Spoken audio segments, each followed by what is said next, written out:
Hello friends, welcome back to my channel. ನಾನು ಅಂಜಲಿ. ನೋಡಿ, ಇವತ್ತು ನಮ್ಮ ಮನೇಲಿ ನವರಾತ್ರಿಯ 2ನೇ ದಿನ ಪೂಜೆ ಮಾಡ್ತಾಯಿದ್ದೀವಿ ನಾವು. ಇವಾಗ ನೋಡಿ, ನಾವು ಆರತಿ ಮಾಡ್ತಾಯಿದ್ದೀವಿ ಇವಾಗ.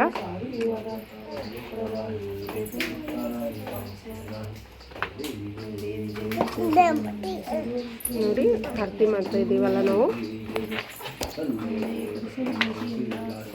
ನಾವು ಡೈಲಿ ಈ ಥರನೇ ಆರತಿ ಮಾಡ್ಕೊಬೋದು. ನೋಡಿ, ಇವಾಗ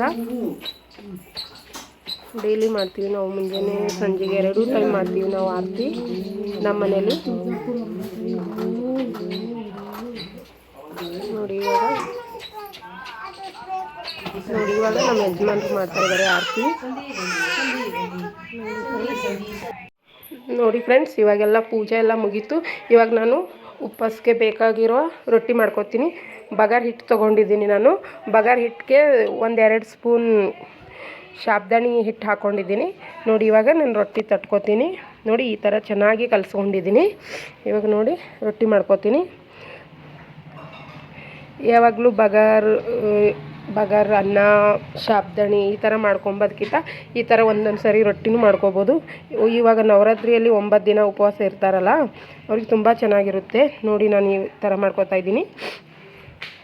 ನೋಡಿ, ನಮ್ಮ ಅತ್ತೆನೂ ಉಪವಾಸ ಇರ್ತಾರೆ, 9 ದಿನ ಉಪವಾಸ ಇರ್ತಾರೆ. ಅದಕ್ಕೆ ನಾನು ಅವರಿಗೆ ರೊಟ್ಟಿ ಮಾಡಿಕೊಡ್ತಾ ಇದ್ದೀನಿ. ಈ ಥರ ಬಗಾರ್ ರೊಟ್ಟಿ ಮಾಡಿಕೊಡ್ತಾ ಇದ್ದೀನಿ. ನೋಡಿ ಫ್ರೆಂಡ್ಸ್, ತುಂಬ ಚೆನ್ನಾಗಿರುತ್ತೆ, ಟೇಸ್ಟು ತುಂಬ ಚೆನ್ನಾಗಿರುತ್ತೆ. ನೋಡಿ, ಈ ಥರ ರೊಟ್ಟಿ ಮಾಡ್ಕೊಂಡು ಅದ್ರ ಜೊತೆ ಮೆಣಸಿನ್ಕಾಯಿ ಖಾರ ಹಚ್ಕೊಂಡು ತಿಂದರೂ ತುಂಬ ಚೆನ್ನಾಗಿರುತ್ತೆ.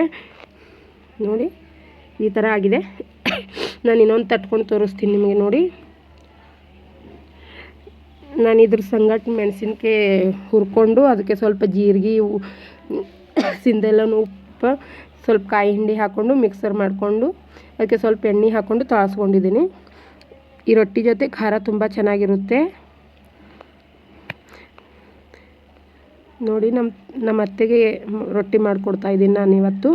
ಉಪವಾಸದ್ದು ರೊಟ್ಟಿ ಕೊಡ್ತಾ ಇದ್ದೀನಿ. ನೋಡಿ, ಎಷ್ಟು ಚೆನ್ನಾಗಿ ಉಬ್ಬಿ ಬರುತ್ತಲ್ಲ.